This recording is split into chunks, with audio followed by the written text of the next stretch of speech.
Ambassador Thys stood before the great communication array, her 6 delicate limbs shaking with fear.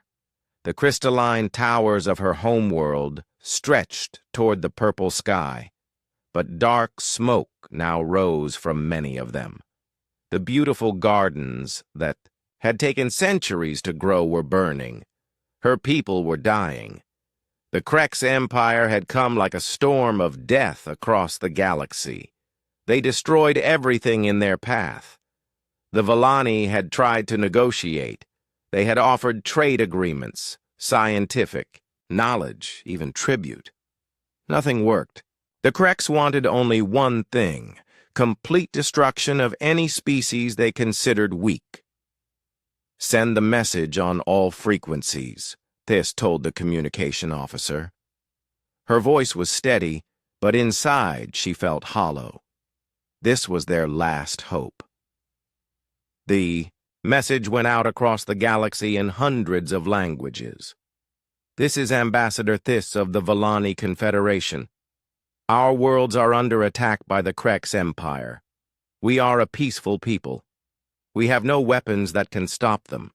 Please, any species that receives this message, we beg for your help.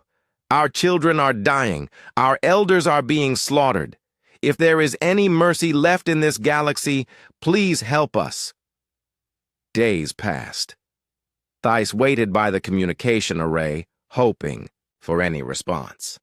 Her aide, a young Vallani named Karis, brought her food and water.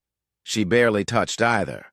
"Ambassador," Karis said softly, "perhaps we should evacuate to the deep shelters."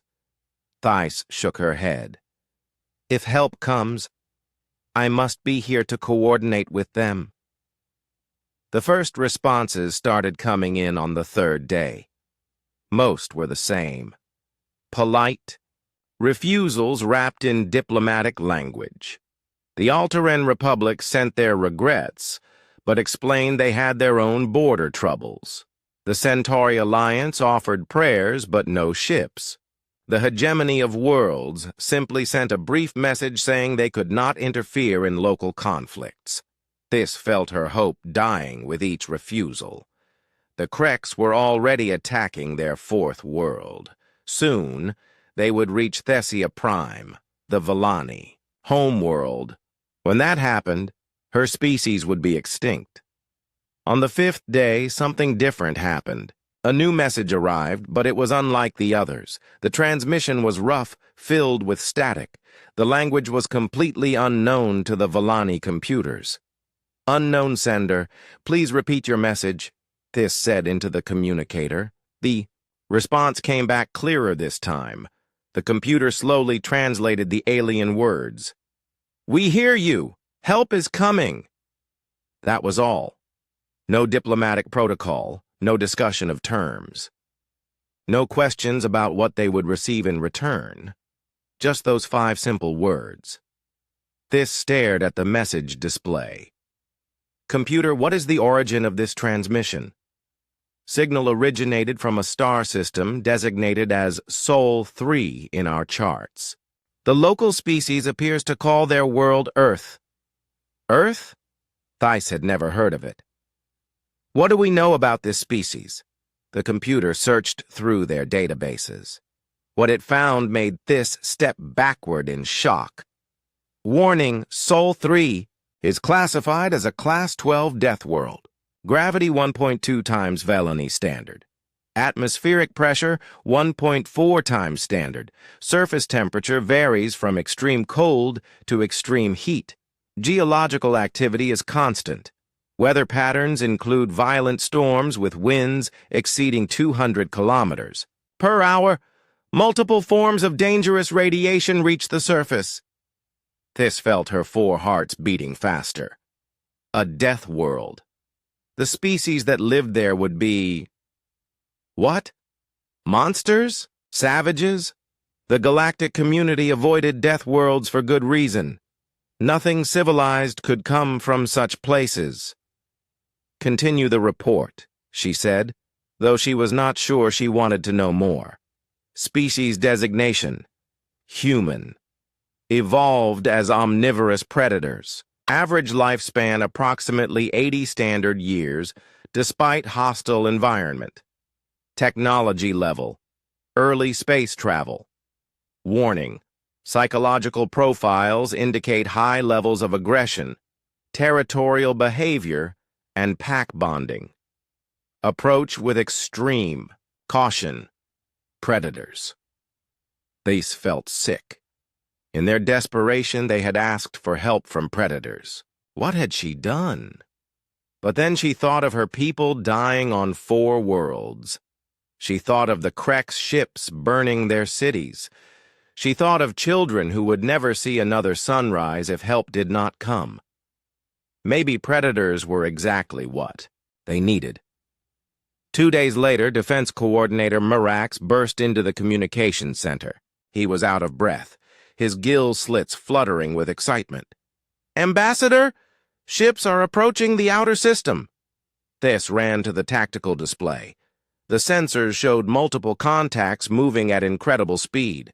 The computer was having trouble counting them because they moved in formations unlike anything in the database. "How many?" Thais asked. "At least 200 vessels," Marax replied. "But, Ambassador, these readings make no sense.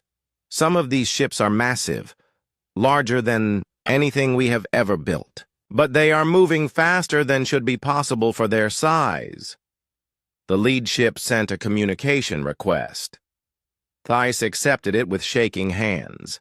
The image that appeared on the screen was shocking. The being looking back at her was clearly a predator. Forward-facing eyes, sharp teeth visible when it spoke. But it wore a clean uniform and its expression was calm and professional. "This is Admiral Park Ji-woo of the Earth Defense Force," the human said. "We received your distress call. We are here to help." Thais found her voice. "Admiral, we are grateful for your response. But I must ask, what do you want in return?"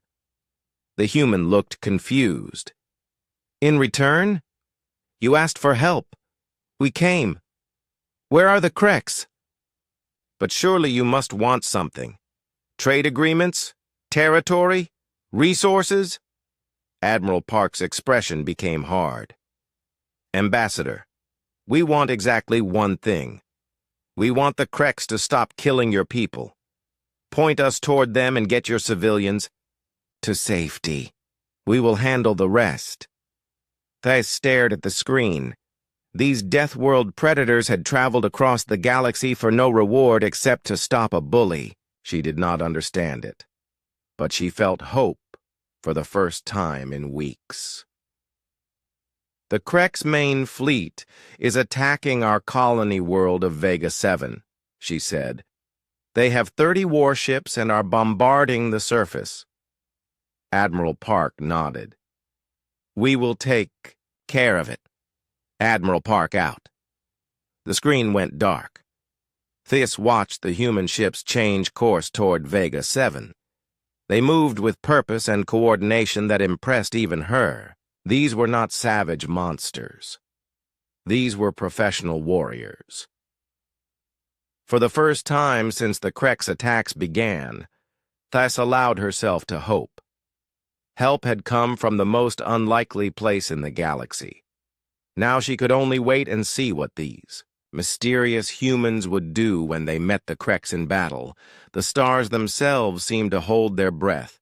Captain Lee Dae-ho stood on the bridge of the UES Soul's Pride, watching the stars streak past as they traveled toward Villani space. The ship hummed with activity around him. Officers worked at their stations with the quiet efficiency that came from years of training and combat experience. "Captain," Communications Officer Han Soo-bin called out, "we're receiving the full tactical briefing from Admiral Park." Lee walked over to the tactical display where the holographic image of Admiral Park Ji-woo appeared. Behind her stood several other senior officers, including Commander Kim So-ra from Strategic Planning. "All ship commanders, listen carefully," Admiral Park began. We are heading into a situation unlike anything humanity has faced before. The Krex Empire has been attacking peaceful species across this sector of the galaxy. They use overwhelming force and terror tactics against civilizations that have never known war. Commander Kim stepped forward. Our intelligence is limited, but what we know suggests the Krex have superior numbers and technology. However, they have one major weakness. They have never fought an enemy that fights back with equal determination. Lee nodded as he studied the data. The Krex ships were large and heavily armed, but their tactics were simple. They relied on fear and massive firepower to break enemy resistance quickly. They had never needed to develop complex strategies because their enemies always surrendered or ran away. "What about the Volani?" asked Captain Oh Min-jun from the destroyer Busan's Hammer. "The Volani are herbivores," Admiral Park replied. "Their entire species evolved without natural predators. The concept of violence is foreign to them. They have some defensive capabilities, but nothing that can match the Krex." Lieutenant Commander Yoon Hai-jin from Intelligence spoke up. "Sir, I've been studying the Volani's first contact protocols. They're terrified of us. In their database, Earth is classified as a Class 12 deathworld. They consider us barely civilized predators." Several officers chuckled at this. Lee understood why. Humans had worked hard to become more than their predatory instincts. They had built a society based on cooperation, justice, and protecting the innocent. But they had never forgotten how to fight when fighting was necessary. "Let them think what they want," Admiral Park said. "Our job is to stop the Krex, not to make friends. Though if we succeed, friendship might follow naturally." The briefing continued for another hour. Lee learned that the human fleet consisted of 215 ships, a mix of destroyers, cruisers, carriers, and 3 massive dreadnoughts. It was not the largest fleet humanity had ever assembled, but it was experienced and well-trained. Most importantly, every person in the fleet was a volunteer.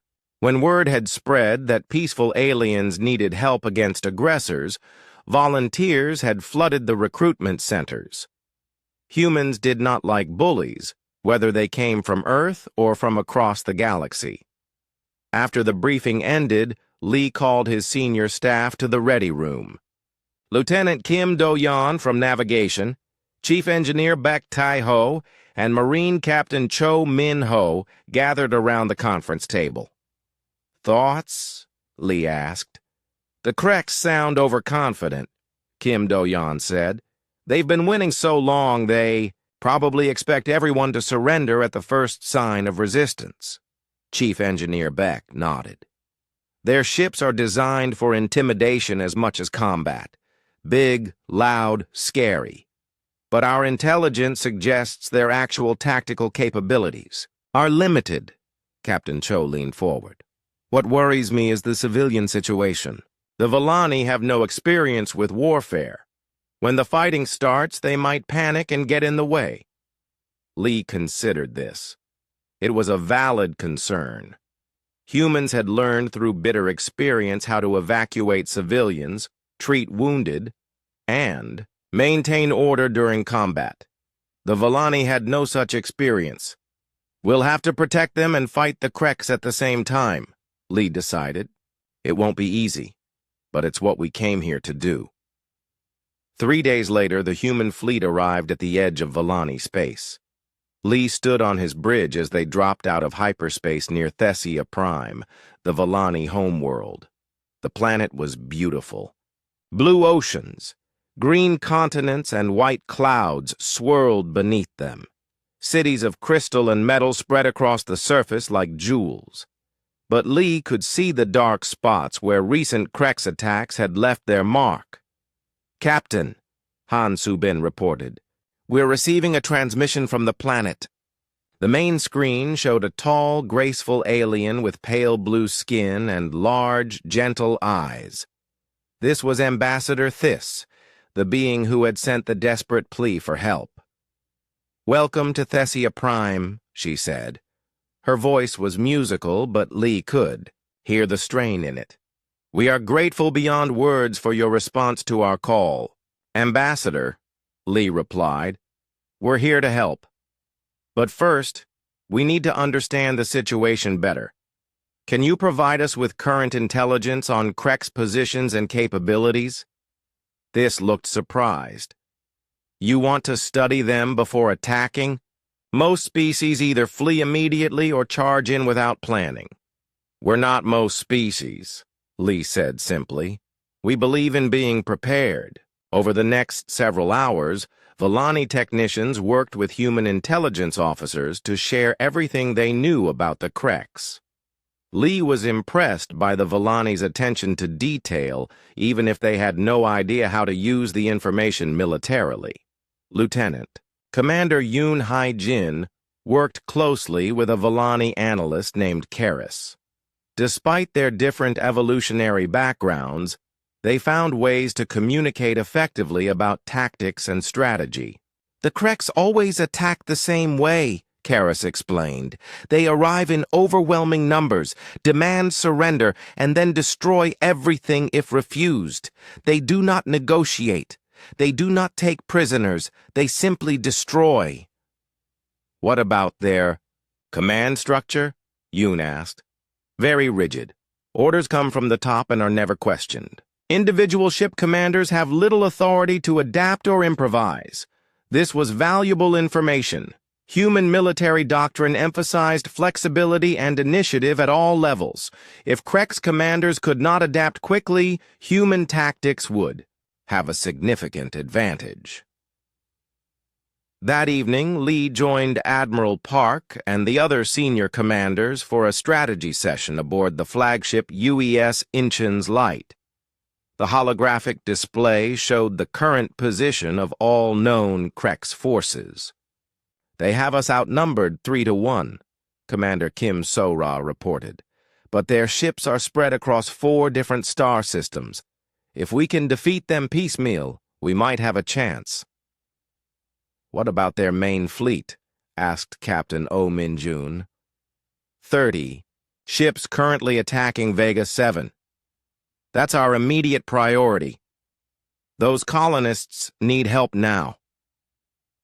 Admiral Park studied the display thoughtfully. "We go in fast and hard. Hit them before they can coordinate a response. Show them that this time they're facing an enemy that knows how to fight back."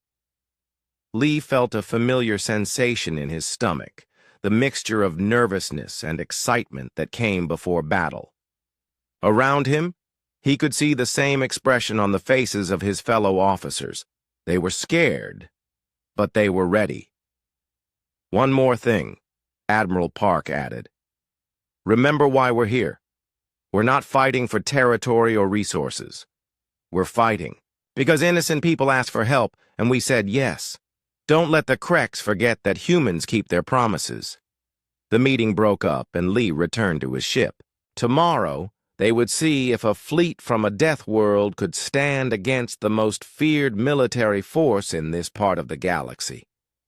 As he looked out at the stars, Lee thought about the long journey from Earth.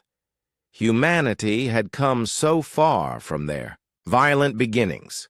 But when bullies threatened the innocent, humans still knew how to bare their teeth and fight. Ambassador Thys nervously adjusted her ceremonial robes as she waited in the main reception hall of the Thessia Prime Diplomatic Center. Around her, dozens of Volani officials whispered among themselves. Everyone was afraid, but they were also curious.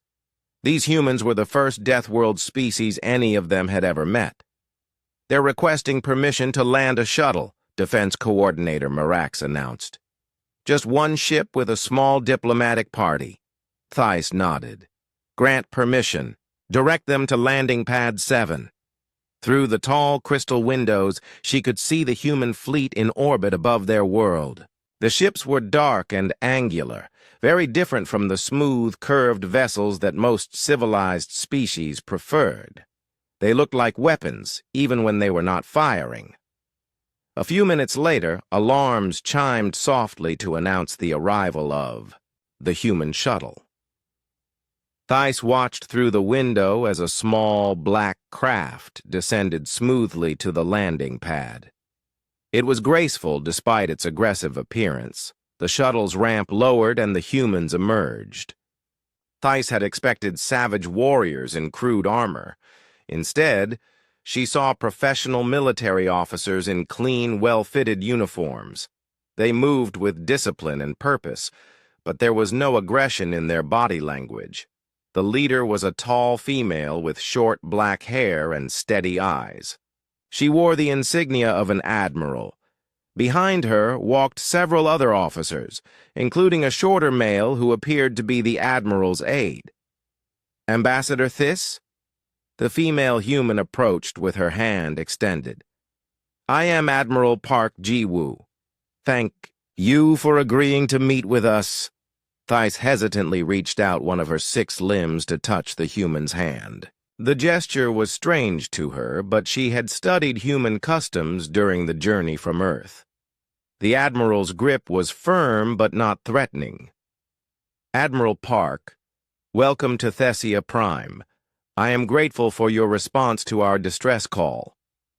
"Admiral," Park gestured to her companions. "This is Commander Kim So-ra, our strategic planning specialist, and Lieutenant Commander Yoon Hae-jin from Intelligence. We also brought our cultural liaison, Dr. Jang Yu-na, who has been studying your language and customs during our journey here." Dr. Jang stepped forward and spoke in perfect Vallani.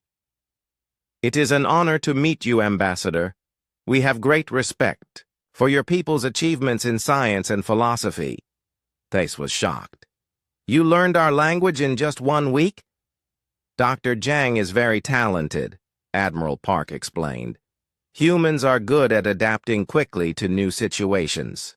They moved to the main conference room where more Vallani officials waited. As the humans took their seats, Thys noticed how they positioned themselves.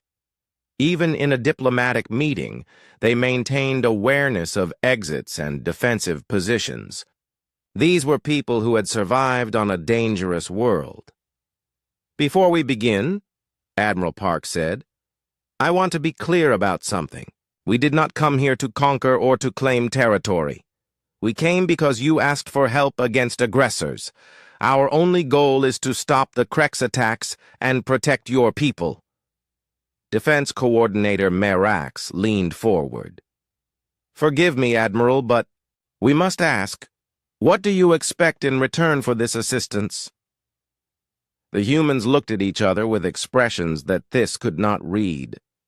Finally, Admiral Park spoke. "Coordinator, in human culture, we have a saying, the only thing necessary for evil to triumph is for good people to do nothing. We don't expect payment for doing what's right." This statement caused a stir among the Vallani officials. In galactic politics, nothing was ever done without expecting something in return. The concept of help without payment was almost unknown. Commander Kim So-ra spread a holographic display on the table. "If you're comfortable with it, we'd like to review what you know about Krex tactics and capabilities." For the next 2 hours, the humans asked detailed questions about everything the Vallani had observed during the attacks. They wanted to know about Krex ship designs, communication patterns, attack formations, and even psychological profiles of their commanders. Lieutenant Commander Yoon was particularly interested in how the Krex treated captured territory. Do they occupy planets permanently, or do they simply destroy and move on? "They destroy," Merax replied sadly. "We have never seen them attempt to hold territory. They seem to attack purely for the sake of destruction." "Interesting." Yoon made notes on his tablet. That suggests they're not interested in resources or strategic advantage. They're attacking for psychological reasons, probably to maintain fear and dominance. Thais was impressed by the humans' analytical approach. They asked questions that no one else had thought to ask. More importantly, they seemed to understand the nature of violence in ways that peaceful species could not. "Admiral," Thys said, "may I ask about your world? Our databases classify Earth as extremely dangerous." Admiral Park smiled, and Thys was surprised to see that the expression was warm rather than threatening. "Earth is dangerous, Ambassador. We have natural disasters, predators, diseases, and weather that can kill unprepared travelers. But it's also beautiful and full of life. The danger made us strong, but it also taught us to value cooperation and mutual protection," Dr. Jang added. "Humans learned long ago that we survive better when we work together. Our strongest instinct is not aggression. It's protecting those who cannot protect themselves." This was not what Thais had expected to hear. In her understanding, predators were selfish and violent. These humans spoke of cooperation and protection like it was natural to them. "What about your military?" Marax asked. "Your ships and weapons?" Commander Kim answered this question. "Our military exists to protect human civilians and our allies. We train constantly, but we prefer not to fight. However, when fighting becomes necessary, we fight to win." The Kreks have been successful because they attack species that have no experience with violence, Admiral Park explained. They use fear and overwhelming force to break enemy morale quickly. But they've never faced an enemy that understands war as well as they do. The meeting continued late into the evening. The humans asked for detailed maps of Krek's positions, supply routes, and communication networks. They studied everything with the intensity of professional scholars. As the meeting was ending, a young Villani aide rushed into the room.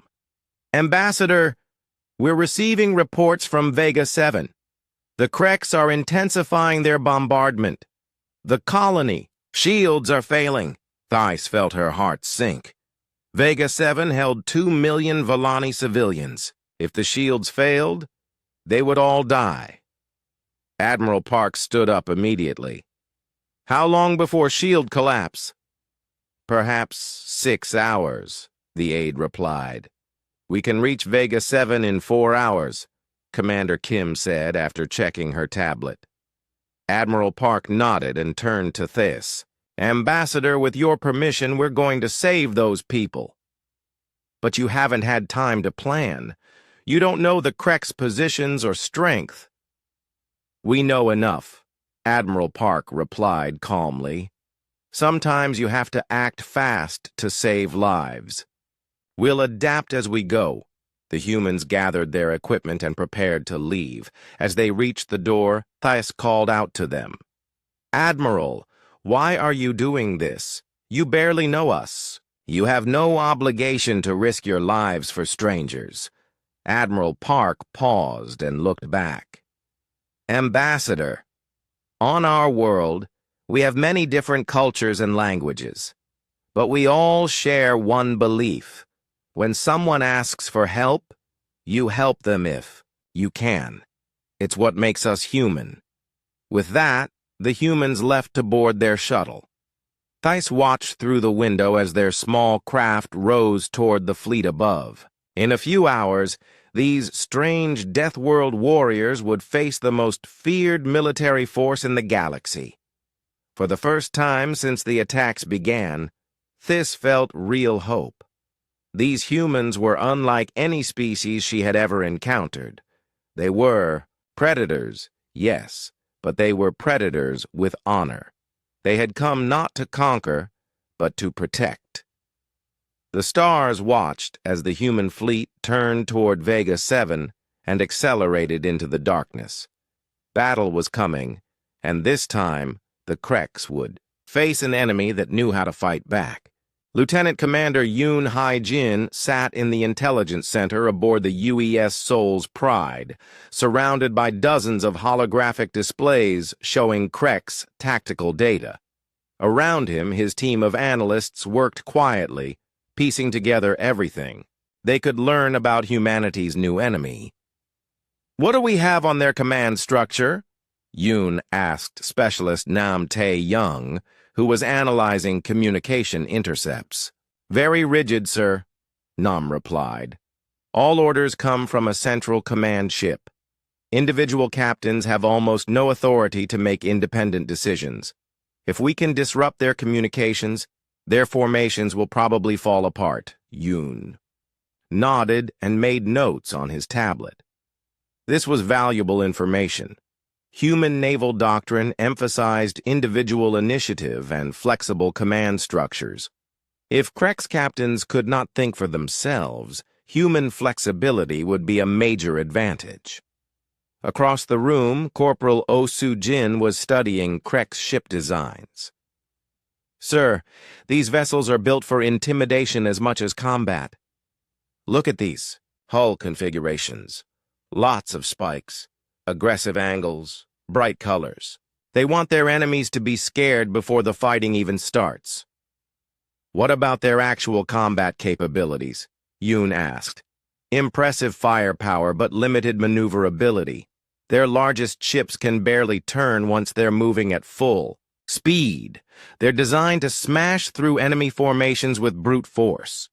This fit the pattern Yoon was seeing.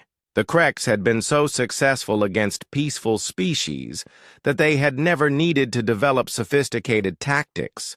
They relied on fear, overwhelming numbers, and raw power to win their battles. "Specialist Park Min-ho," Yoon called to his communications. "Expert, what have you learned about their psychological warfare?" "They broadcast surrender demands on all frequencies before each attack," Park replied. "The messages are designed to terrify, graphic descriptions of what will happen to civilians if the defending forces don't surrender immediately." "And it works?" "Against species with no military experience, yes. Most civilizations surrender, rather than watch their civilians be slaughtered." Yoon studied the data for another hour before making his way to the bridge. Captain Lee Dae-ho was standing at the tactical display, watching as the human fleet approached Vega 7. "Captain, I have a preliminary analysis of Krek's capabilities," Yoon reported. "Let me have it," Lee said without taking his eyes off the display. "They're bullies, sir, pure and simple. They've been winning through intimidation and overwhelming force for so long that they've forgotten how to fight a real war. Their tactics are predictable, their command structure is inflexible, and they've never faced an enemy that fights back with equal determination." Lee finally turned to look at him. "Weaknesses? Several. First, they rely heavily on psychological warfare. If we can show their enemies that the Kreks can be beaten, their whole strategy falls apart. Second, their communications are centralized. Disrupt their command ship, and the rest of the fleet will be lost. Third, their ships are built for straight-line attacks. They can't adapt quickly to changing tactical situations." "What about their strengths?" "Raw firepower and numbers. In a direct confrontation, they can probably destroy any single ship we have. But they're not used to fighting multiple targets that can move independently and coordinate attacks." Lee nodded thoughtfully. "Anything else?" "Yes, sir. I think they're going to underestimate us badly. In their experience, any species willing to fight them is primitive and disorganized. They've never encountered a military force with our level of training and coordination." Before Lee could respond, the sensor operator called out, "Captain, we're approaching Vega 7. Krek's fleet is in sight." Lee and Yoon moved to the main tactical display. The screen showed the Vega 7 system in detail. The planet itself was a blue-green world slightly smaller than Earth. Its protective shields glowed faintly as they struggled to deflect the constant bombardment from above. 30 Krex warships hung in orbit around the planet like vultures. They were massive, dark, vessels covered in weapon emplacements and armor plating. Each one was easily twice the size of the largest human ship. "Their formation is exactly what I expected," Yoon observed. "Straight battle line, no reserves, no scouts. They're not even watching for approaching enemies." "Arrogant," Lee agreed. "Signal the fleet. We attack in 10 minutes. As the human ships prepared for battle, a transmission came through from the Krex fleet. It appeared on every screen in the ship, a holographic image of a reptilian creature with burning red eyes and rows of sharp teeth. "I am Vrex, commander of the 9th Krex battle fleet," the creature announced in a voice like grinding metal. "Unknown vessels, you will withdraw immediately or be destroyed. This world belongs to the Krex Empire now." Captain Lee activated the fleet communication system. "This is Captain Lee Dae-ho of the Earth Defense Force. These people asked for our help, and we gave it. You will cease your attack on this planet and withdraw immediately." The Krex commander's image flickered with what might have been amusement. "Earth? I have never heard of this world. You must be primitives to challenge the might of the Krex Empire. Your small ships will be destroyed in minutes." "Commander Vrex," Lee replied calmly, "you're about to learn why most species avoid deathworlds." The HFY transmission ended. Yoon could see the Krex ships turning slowly to face the approaching human fleet. Their movements were ponderous and predictable, just as his analysis had suggested. "Sir," Communications Officer Han Subin reported, "Admiral Park is signaling all ships. Attack pattern Delta 7. Yoon knew this pattern. The human fleet would split into 3 groups, attack from multiple angles, and focus fire on the Krex command ship. It was a complex maneuver that required precise coordination and timing. "Krex are broadcasting their surrender demand," Han reported. Lee activated the ship's intercom. "All hands, this is the captain. We're about to engage a larger enemy force. Remember your training, trust your shipmates, and show these bullies what happens when they pick on innocent people. Souls pride out." The human fleet accelerated toward the Krex formation. Yoon watched the tactical display as the two forces closed distance. The Krex maintained their rigid battle line, confident that their superior size and firepower would carry the day. They were about to be very surprised. 30 seconds to weapons range," the tactical officer announced. Yoon could feel the tension on the bridge. Everyone knew this would be humanity's first real test against a galactic power. If they failed here, the Vellani would be exterminated, and Earth might face retaliation. But as he watched the human ships move with perfect coordination, Yoon felt confident. These Krex had never faced an enemy that understood war as well as humans did. They had never fought soldiers who grew up on a world where everything was trying to kill them. "Weapons range in 10 seconds, the tactical officer called out. "Fire. When ready," Captain Lee ordered. The first human missiles streaked across space toward the Krex fleet. The battle for Vega 7 was about to begin, and with it, the galaxy would learn what happened when deathworlders decided to protect the innocent. On the planet below, 2 million Vellani civilians looked up at the stars and prayed that their strange new allies would prove as capable as they were determined. The Krex were about to discover why humans had survived and thrived on one of the most dangerous worlds in the galaxy.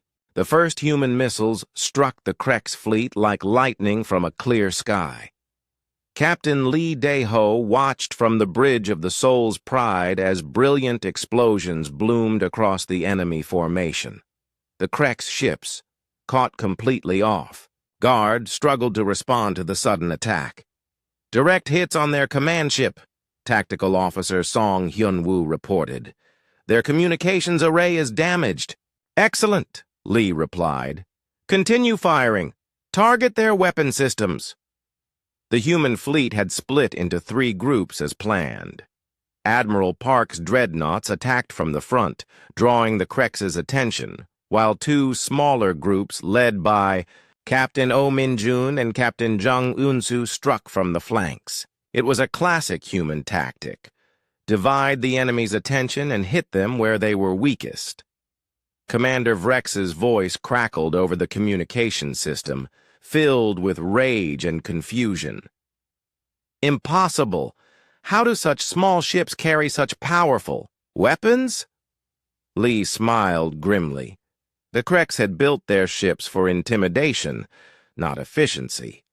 Human vessels were smaller but packed with advanced technology and crewed by people who knew how to use every system to its maximum potential. "Captain," Communications Officer Han Subin called out, "we're receiving a transmission from the planet. The Volani are asking if they should evacuate their cities."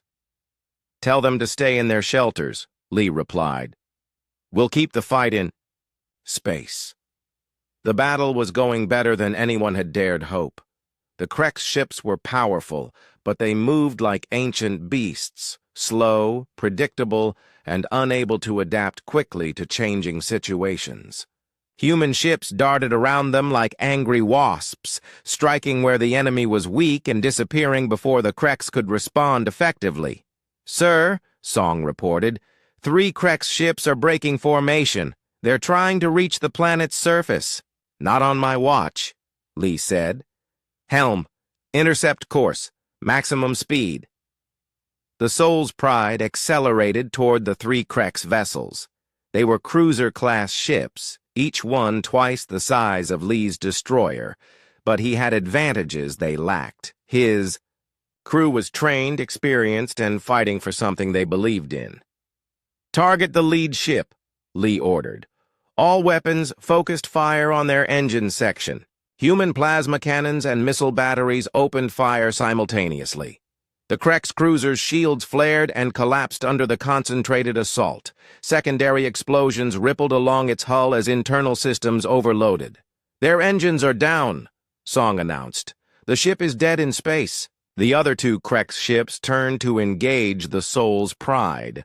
Lee could see their weapon ports opening, preparing to fire. "Evasive maneuvers," he ordered. "Pattern 7.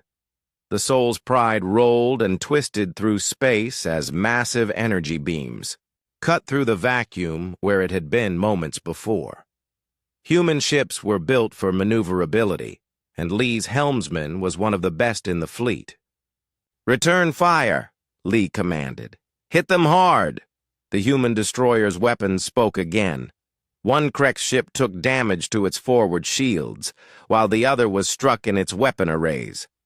But they were still dangerous, and Lee knew he could not fight both ships alone for long.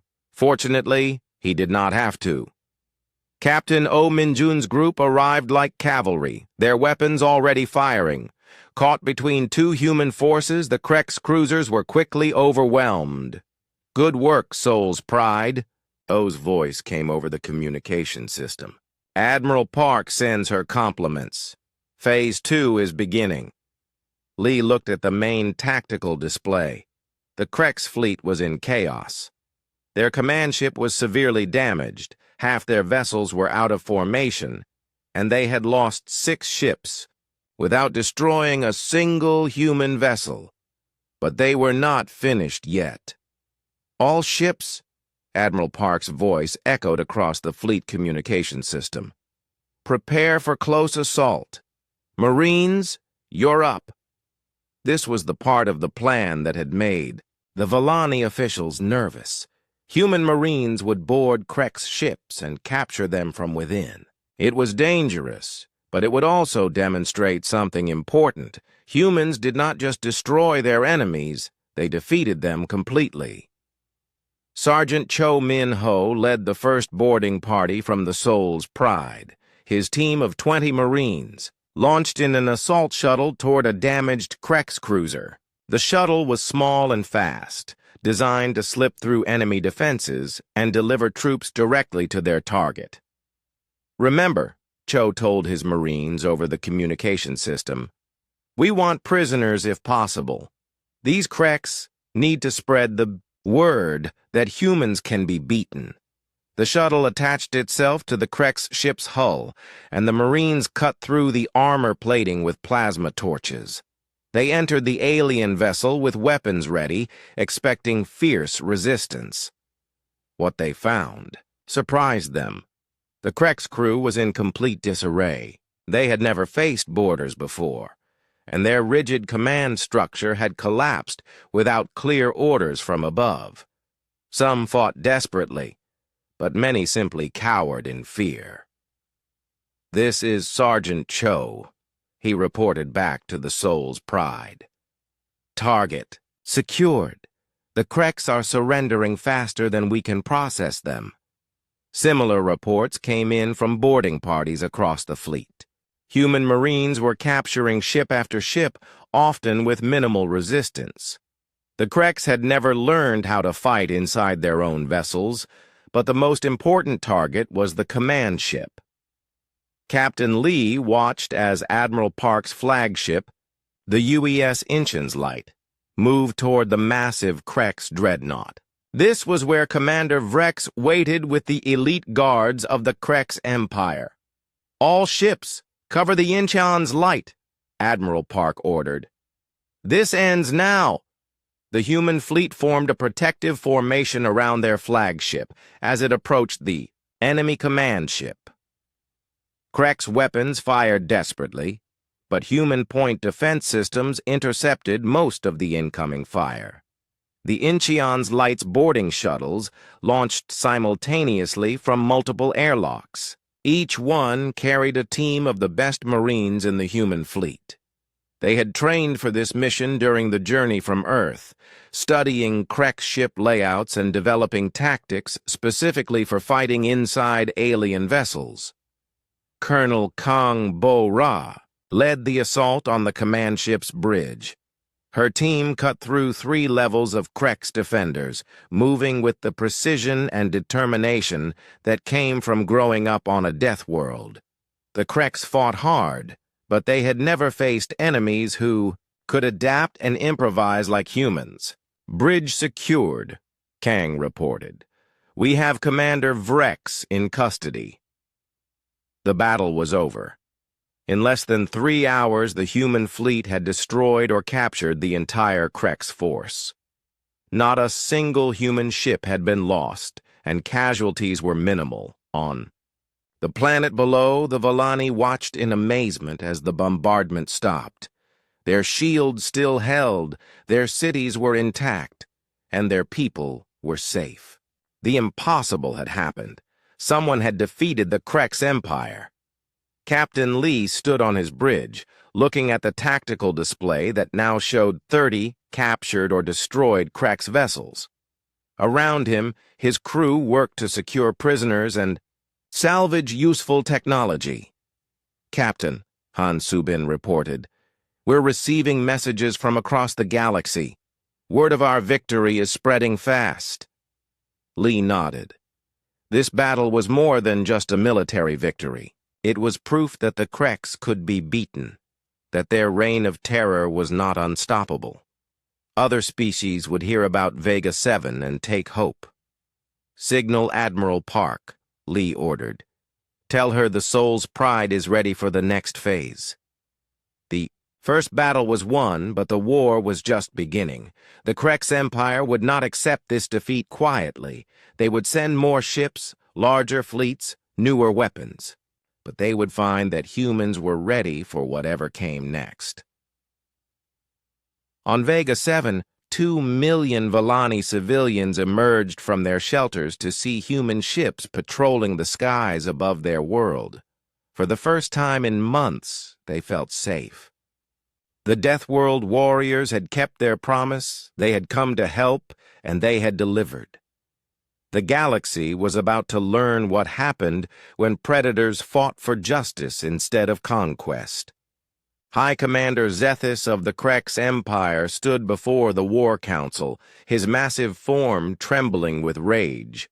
The holographic display showed the devastating defeat at Vega 7, 30 ships lost, an entire battle fleet captured or destroyed, by an unknown species from a backwater world.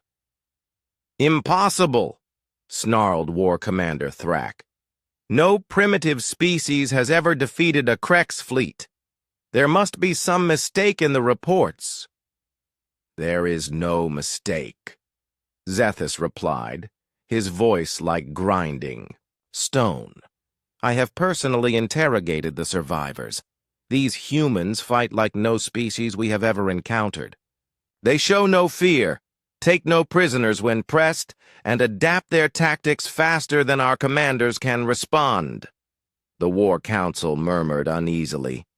For 300 years, the Krex Empire had expanded across the galaxy without meeting serious resistance. Peaceful species surrendered or were destroyed. Aggressive species lacked the technology to threaten Krex ships. But these humans were something new, technologically advanced predators with military discipline. "What do we know about their homeworld?" asked Intelligence Commander Gex. "Earth. A Class 12 deathworld in an isolated system. Extreme gravity, violent weather, dangerous wildlife, constant geological activity. The fact that anything evolved, to intelligence there is remarkable. The fact that they developed space travel is unprecedented." War Commander Thrak leaned forward. "How many ships do they have?" "Unknown. Their fleet at Vega 7 numbered approximately 200 vessels, but we have no intelligence about their total military capacity." High Commander Zethus studied the tactical display, his mind working through options. The defeat at Vega 7 was more than a military setback. It was a threat to Krex dominance throughout the galaxy.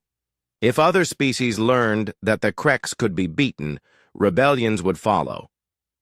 "We will use the final protocol," Zethus announced. The War Council fell silent.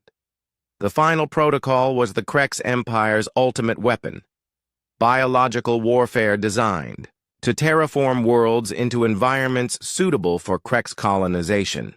It had never been used against a defended world before, only to clear planets for settlement. "High Commander," Intelligence Commander Gex said carefully, "the final protocol will kill all life on the target world. If we use it against these humans, they will die," Zethus finished. "And their alien allies will see what happens to those who oppose the Krex Empire. Deploy the bioweapons to Thessia Prime immediately." 3 days later, Admiral Park Ji-woo received an urgent communication from Ambassador Thais on Thessia Prime. The Villani leader appeared on the screen with obvious terror in her large eyes. "Admiral, our sensors are detecting massive Krex ships approaching our system.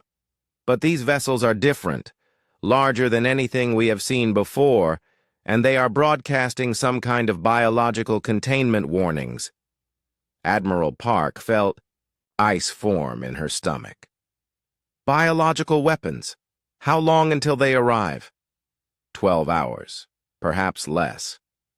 "We're on our way. Get your people into the deepest shelters you have. Seal everything. Air circulation, water supplies, everything." The human fleet was currently 3 days away from Thessia Prime, having been pursuing Krex supply convoys in nearby systems. Even at maximum speed, they would not arrive in time to prevent the Krex from deploying their weapons. "All ships, Admiral." Park broadcast to the fleet. "Emergency acceleration to Thessia Prime. Chief Medical Officer Jang Yu-na to the bridge immediately." Dr. Jang Yu-na arrived within minutes, her medical equipment already in hand. She was a small woman with quick hands and an even quicker mind, responsible for keeping the human fleet healthy in the hostile environment of space. "Admiral, I've been monitoring Krek's communications," Dr. Jang reported. "They're deploying what they call the final protocol. From what I can determine, it's a biological agent designed to break down atmospheric chemistry and make worlds uninhabitable for non-Kreks species. Can you develop a countermeasure?" "Maybe, but I'll need samples of the agent and at least 18 hours to work." Admiral Park looked at the tactical display. The Krek's bioships would reach Thessia Prime in 11 hours. The human fleet would not arrive for 62 hours. "Dr. Jang, what would happen if humans were exposed to this biological agent?" "Unknown, Admiral. But given that we evolved on a death world with constant biological threats, we might have better resistance than most species." An idea began forming in Admiral Park's mind. It was dangerous, perhaps suicidal, but it might be the only way to save. The Volanian demonstrate that humans could not be intimidated by any weapon. "Signal engineering. I want every modification we can make to increase our speed. Strip non-essential systems if necessary. We're going to arrive at Thessia Prime at the same time as those bioships." Chief Engineer Beck Tejo's voice came over the communication system from the engine room. "Admiral, if we push the engines past safety limits for 60 hours, we might not be able to stop when we get there. Then we'll crash into the Krek ships. Signal the fleet. All ships are to prepare for combat in a contaminated environment." For the next 2 days, the human fleet pushed their ships beyond design limits. Engineers worked around the clock to modify life support systems and prepare for biological warfare. Marines practiced combat in sealed armor. Medical teams prepared treatments for unknown toxins. Dr. Jang worked tirelessly in her laboratory, developing theoretical countermeasures based on limited data about Krek's biology. She had never faced anything like this before, but she had dealt with biological threats on Earth, viruses, bacteria, and toxins that had evolved to kill human beings. "The key is adaptation," she explained to her medical team. "Human immune systems evolved to fight constantly changing threats. We don't just resist disease, we evolve resistance faster than most pathogens can evolve to kill us." When the human fleet arrived at Thessia Prime, they found the Krek's bioships already in orbit. Green clouds of toxic gas were spreading through the planet's atmosphere, and the beautiful crystal cities of the Volani were covered in a sickly haze. "Atmospheric analysis shows massive biological contamination," Science Officer Kim Do-yeon reported. "Oxygen levels are dropping. The agent is breaking down the basic chemistry needed for Volani life." "And for human life?" Admiral Park asked. "Unknown, Admiral. But preliminary scans suggest we might be able to survive exposure for short periods." The Krek's fleet turned to face the approaching humans. High Commander Zethus appeared on every screen in the human fleet, his reptilian features twisted with cruel satisfaction. "Humans," he said, "you are too late. This world is dying, and its people with it. Surrender now, and we will give you a quick death."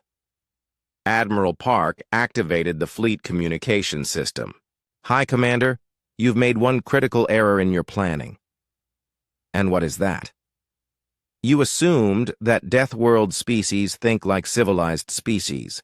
You assumed we would run from biological weapons instead of adapting to fight in contaminated environments.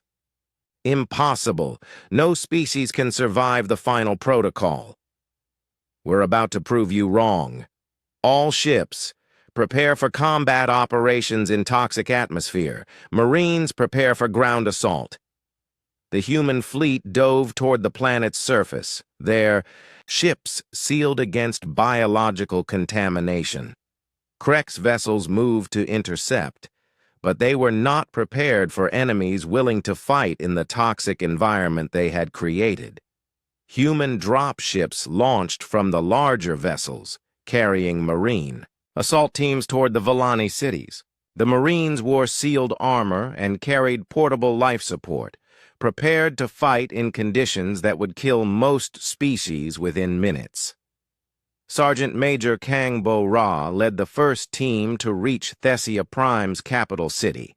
The streets were empty except for the green haze of Krex biological weapons. But deep underground, the Volani were still alive in their emergency shelters. "This is Kang to all teams," she broadcast. "The contamination is worse than expected, but our equipment is holding. Begin search and rescue operations." Human Marines spread through the city, breaking into sealed shelters and evacuating Volani civilians to specially prepared clean rooms aboard the human ships. It was dangerous work. One breach in their armor would mean death, but the Marines pressed on. Meanwhile, in orbit above, the space battle raged. Human ships fought Krex vessels in the contaminated atmosphere, their crews protected by sealed compartments and emergency life support systems. "Dr. Jang to Admiral Park," came the voice of the chief medical officer. "I'm detecting something interesting in the atmospheric samples. The Krex biological agent is beginning to break down." "What do you mean?" "It's not designed to be permanent.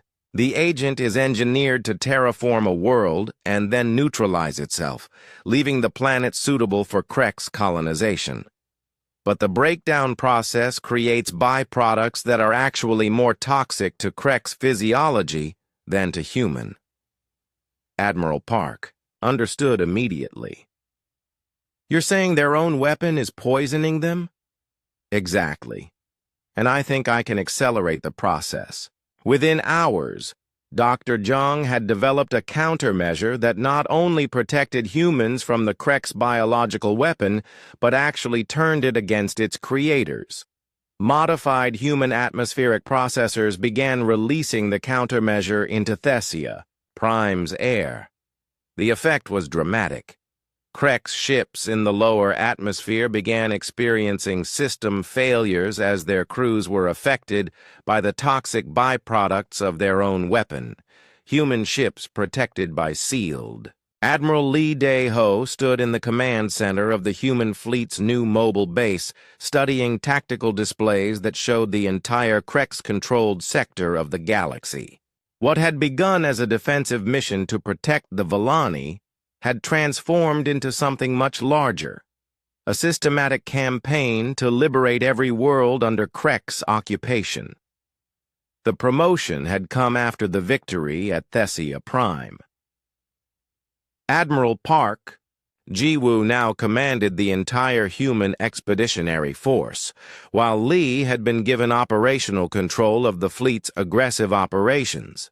It was a responsibility he had never expected, but one he embraced completely.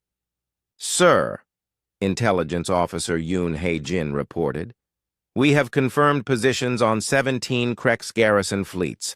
They're spread across 43 star systems, mostly guarding worlds they conquered in the past year." "What's their total strength?" Lee asked.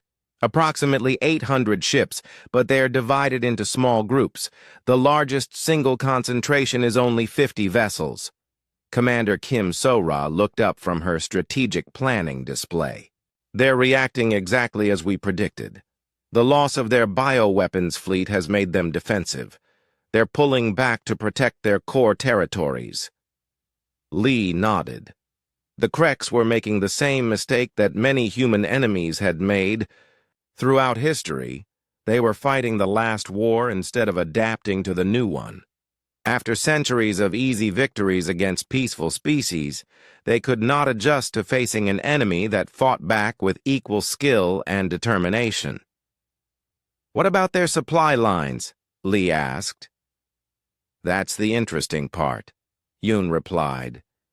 They're completely dependent on a central logistics network. 3 major supply bases provide equipment and reinforcements to their entire frontier. If we could eliminate those bases, their frontier forces would collapse within weeks, Kim finished. But sir, those bases are heavily defended. Each one has at least 200 ships and planetary defense systems. Lee studied the display thoughtfully. Traditional military doctrine would suggest building up overwhelming force before attacking such heavily defended targets. But humans had learned long ago that overwhelming force was not always necessary. Sometimes speed, surprise, and clever tactics could achieve what massive armies could not. We're not going to attack their bases directly, Lee announced. We're going to force them to come to us. Over the next hour, Lee outlined his plan to the senior staff. Instead of massing the human fleet for major battles, they would split into small groups and attack Krek's positions across multiple systems simultaneously. The attacks would be quick, devastating, and designed to create maximum confusion. The Kreks will have to respond, Lee explained. Their whole empire is built on the idea that they're invincible. If we start liberating their conquered worlds, they'll have to send reinforcements, and when they do, we'll be waiting. Captain Oh Min-jun, now commanding a task force of 20 ships, raised a concern. Sir, this plan requires our forces to operate independently across vast distances. If one group gets in trouble, the others might not be able to help.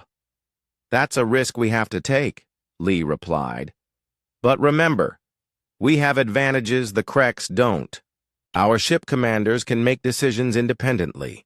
Our crews can adapt to unexpected situations. And most importantly, we're fighting to liberate oppressed people, not to conquer territory. The campaign began 3 days later. Human task forces struck simultaneously at 7 different Kreks positions, each attack carefully coordinated to maximize psychological impact. The humans did not simply destroy Krek's ships. They liberated worlds, freed prisoners, and left behind small garrisons to protect the newly freed populations. Sergeant Major Kang Bo-ra led the ground assault on Kepler 442b, a mining world where the Kreks had enslaved the native population. Her Marine battalion landed under covering fire from Captain O's ships and quickly overwhelmed the surprised Kreks garrison. The locals are definitely glad to see us, Kang reported to Lee via quantum communication. They're providing intelligence about Krek's positions throughout this sector. And, sir, you should see what the Kreks were doing to these people. Lee did not need details. Intelligence reports from liberated worlds painted a consistent picture of Krek's brutality. The conquered populations were treated as expendable resources, worked until they died and then replaced with survivors from other conquered worlds. It was systematic extermination disguised as colonization. Focus on the mission, Sergeant Major, Lee replied. Document everything for later prosecution, but right now we need to keep moving. The human attacks continued for 2 weeks. Each victory brought more intelligence about Krek's positions and capabilities. More importantly, each liberation inspired other conquered species to resist their oppressors. Rebellions began breaking out across Krek's territory as word spread that the seemingly invincible empire could be defeated. High Commander Zethus was forced to respond. He gathered 300 ships from his strategic reserves and divided them into 4 major task forces. Each force was assigned to hunt down and destroy a human battle group. These humans fight like parasites, he told his commanders. They strike quickly and then disappear before we can respond. But parasites can be eliminated if you apply enough pressure to the right places. The Krek's counterattack began with an assault on Captain Young Eun-soo's task force in the Proxima Centauri system. 75 Krex ships dropped out of hyperspace to find 18 human vessels protecting a convoy of refugee ships evacuating a liberated world. All ships, defensive formation Beta 7, Jung ordered. Protect the transports at all costs. The human ships moved to shield the refugee convoy while sending out distress signals. But the Krex had learned from their previous defeats. Instead of charging forward in a straight line, they deployed in a wide formation designed to surround the human force. For 6 hours, Jung's task force fought a running battle against overwhelming odds. Human ships used every trick they knew, hiding in asteroid fields, using the planet's gravity well to slingshot around enemy formations, even ramming damaged Krex vessels when their weapons failed. But slowly, the human force was being worn down. 3 ships had been destroyed, 5 more were heavily damaged, and ammunition was running low. The refugee transports were still 12 hours away from the safe zone. Then salvation arrived in the form of Admiral Lee's personal task force. 30. Human ships dropping out of hyperspace at maximum combat speed. "Sorry we're late," Lee's voice came over the communication system. "Traffic was terrible. The arrival of reinforcements turned the battle completely around." The Krex force, caught between 2 human groups, found themselves outnumbered and outmaneuvered. Within 2 hours, the entire Krex task force had been destroyed or captured. "That's 1 down," Lee announced to the fleet. 3 more Krex hunter groups are still out there. Let's go find them." The pattern repeated across the sector. Krex forces would track down and attack isolated human groups, only to find themselves facing carefully planned ambushes. Human commanders used their superior communication systems and tactical flexibility to coordinate complex multi-ship operations. Across vast distances, Commander Kim So-ra demonstrated the effectiveness of human logistics during the liberation of Wolf 359. While Captain O's ships engaged the Krex garrison in orbit, Kim's supply vessels landed on the planet's surface and began establishing a forward base. "We're not just winning battles," she reported to Lee. "We're building infrastructure. Every world we liberate becomes a base for further operations." The Krex had never faced an enemy that could fight and build simultaneously. Their military doctrine was based on destruction and intimidation, not occupation and administration. They had no concept of winning the peace after winning the war. By the end of the month, the situation had completely reversed. Instead of small, human groups being hunted by large Krex forces, it was human fleets hunting down the remaining Krex positions. The psychology of the conflict had shifted. Now it was the Krex who were afraid, constantly looking over their shoulders for the next human attack. The final proof of the tide turning came when 3 Krex commanders independently contacted human forces to discuss surrender terms. They had watched their fleets be systematically destroyed and their conquered worlds liberated. They had seen their most powerful weapons turned against them by human ingenuity and adaptation. "These humans fight like the storms of their homeworld," one captured Krex officer told his interrogators. "You cannot predict them, you cannot stop them, and they never give up." Admiral Lee stood in his command center, watching as intelligence reports showed Krex forces in full retreat across the sector. In less than 2 months, the humans had gone from defending a single world to liberating dozens of star systems. But he knew the real test was still coming. High Commander Zethus would not accept these defeats quietly. He would gather every ship the Krex Empire could spare and launch one final desperate assault. When that happened, the humans would face the true strength of an empire that had ruled this part of the galaxy for 300 years. "All task force commanders," Lee announced over the fleet communication system, "begin Phase 3 operations. It's time to take this war to the Krex homeworld." The liberation of the frontier was complete. Now came the hard part, convincing an entire empire to surrender. High Commander Zethus stood on the command deck of his flagship, the Inevitable Dominion, watching as the largest Krex fleet ever assembled prepared for what would be their final battle. 2,000 ships filled the space around Krex Prime, the heavily fortified homeworld of the Empire that had terrorized this galaxy for 3 centuries. "Status report," Zethus commanded. "All fleets are in position," War Commander Thrak replied. "Planetary defenses are at maximum readiness.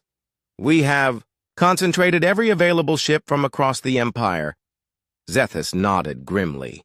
The humans had forced this confrontation by systematically destroying Krex forces throughout the frontier sectors. World after world had been liberated, Krex garrisons had been eliminated, and their conquered subjects had risen in rebellion. Now the Deathworld predators were coming for the heart of the Empire itself. "How many human ships are we facing?" "Approximately 400 vessels, High Commander.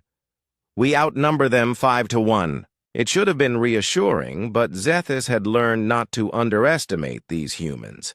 They had already proven that numbers alone did not guarantee victory. Their tactics, technology, and sheer determination had consistently overcome Krex. Advantages. "Remember," he told his commanders, "these humans fight differently than any enemy we have faced. They do not surrender. They do not retreat. They adapt to any situation and turn our own advantages against us. We must destroy them completely, or they will find a way to defeat us." 3 light-years away, Admiral Park Ji-woo stood in the command center of the combined human fleet. Around her, holographic displays showed the massive Krex force waiting at their homeworld.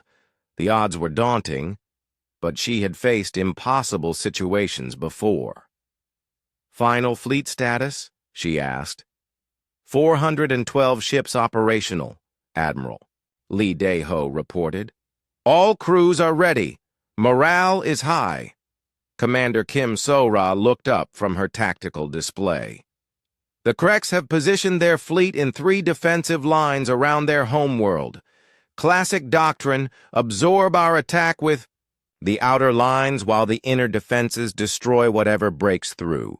They're still thinking like the old Krex Empire," Lee observed.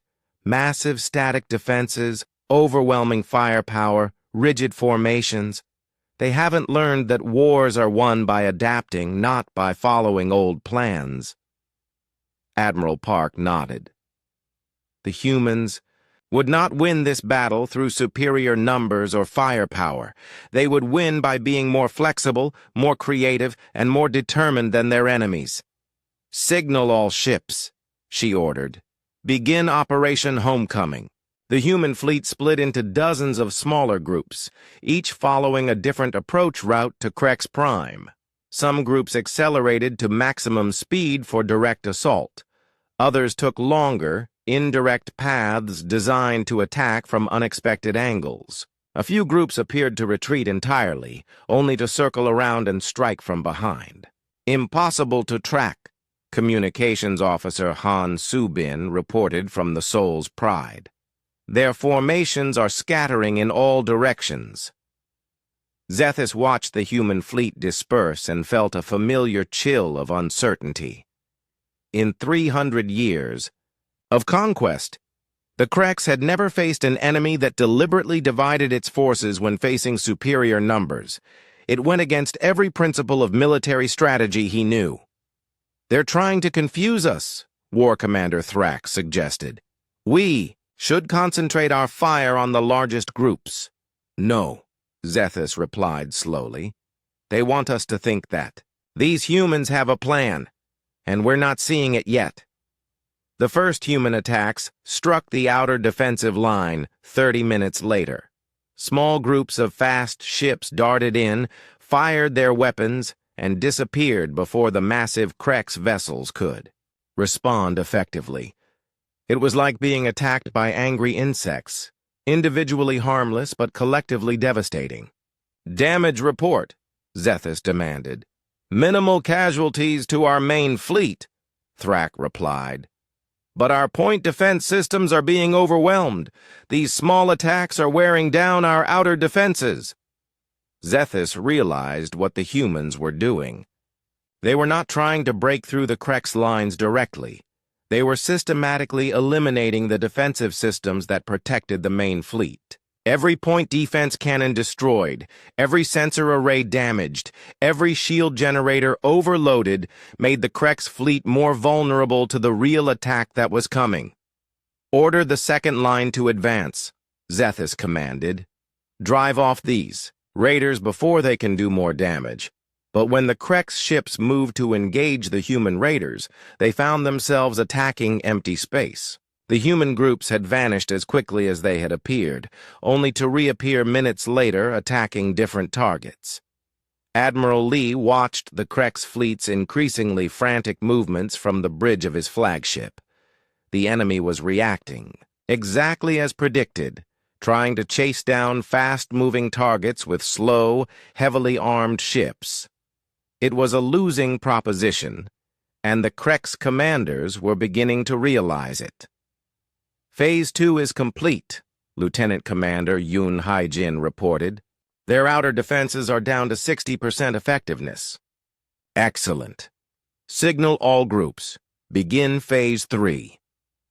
The real attack began without warning. While Krex attention was focused on the raiding groups, the main human assault force had used the chaos to approach undetected. 150 human ships, led by Admiral Park's dreadnoughts, dropped out of hyperspace directly above Krex Prime's North Pole. All ships, full assault, Admiral Park ordered. Target their command vessels. The concentrated human attack struck like a hammer blow. Plasma cannons and missile batteries opened fire simultaneously, overwhelming Krex shields and armor. The Ida Inevitable Dominion, caught in the center of the formation, took massive damage within the first few minutes of combat. Zethus felt his flagship shudder under the human assault. Emergency power to shields! All ships, concentrate fire on the human flagship! But the humans were not fighting like any enemy the Krex had faced before. Instead of maintaining rigid formations, human ships moved independently, supporting each other, but never staying in predictable patterns. When Krex vessels concentrated fire on one target, that ship would disappear behind cover while others struck from new angles. Sergeant Major Kang Bo-Ra led the most audacious part of the assault, a direct boarding attack on the Inevitable Dominion itself. Her Marines launched from assault shuttles in the middle of the space battle, cutting through the Krex flagship's hull while the ship's defenders were focused on external threats. Breaching the command deck, Kang reported as her team fought, through corridors filled with desperate Krex defenders. Heavy resistance, but we're making progress. The psychological impact of human Marines fighting inside the Krex flagship was devastating. For the first time in their history, Krex commanders found enemies aboard their most powerful vessel. The rigid command structure that had served them for centuries began to collapse as individual ship captains lost contact with their supreme commander. "Sir," War Commander Thrak called out to Zethus, "the humans have reached the secondary command center. We're losing control of fleet communications." Zethus looked around the command deck of his damaged flagship. Smoke filled the air. Half the control stations were destroyed, and he could hear the sound of human weapons getting closer. For the first time in his long military career, he contemplated the possibility of defeat. "High Commander," one of his communications officers announced, "3 of our fleet commanders are requesting permission to surrender." Denied. The Krex Empire does not surrender. But even as he spoke, Zethus could see his fleet falling apart. Ships were fleeing in all directions. Others had stopped fighting entirely, and some were actually surrendering to human boarding parties. The legendary discipline of the Krex military was crumbling under pressure from an enemy that refused to follow the rules of civilized warfare. The end came suddenly. Sergeant Major Kang's Marines burst onto the command deck, their weapons trained on the Krex officers. Behind them came Admiral Park Ji-woo herself, having transferred from her flagship to personally accept the Krex surrender. "High Commander Zethus," Admiral Park said formally. "I am Admiral Park Ji-woo of the Earth Defense Force. I am here to accept your surrender and discuss terms for ending this war." Zethus looked at the human commander, smaller than any Krex, but radiating the quiet confidence of someone who had never been defeated. Around him, his officers waited for orders that he could no longer give. "The Krex Empire has ruled this galaxy for 300 years, he said finally. "We have conquered dozens of species, destroyed entire civilizations. How is it possible that we are being defeated by primitives from a single world?" Admiral Park's expression softened slightly. "High Commander, you made one fundamental mistake. You assumed that strength comes from the ability to destroy, but real strength comes from the ability to protect. We didn't come here to conquer your empire. We came to protect innocent people from bullies. And now? Now you will learn to coexist peacefully with your neighbors, or you will be removed from power entirely. The choice is yours." Zethus looked around the ruined command deck of his flagship. Through the shattered windows, he could see human ships accepting the surrender of Krex vessels throughout the system. An empire that had seemed invincible was ending not with a glorious final battle, but with a simple recognition that they had finally met their match.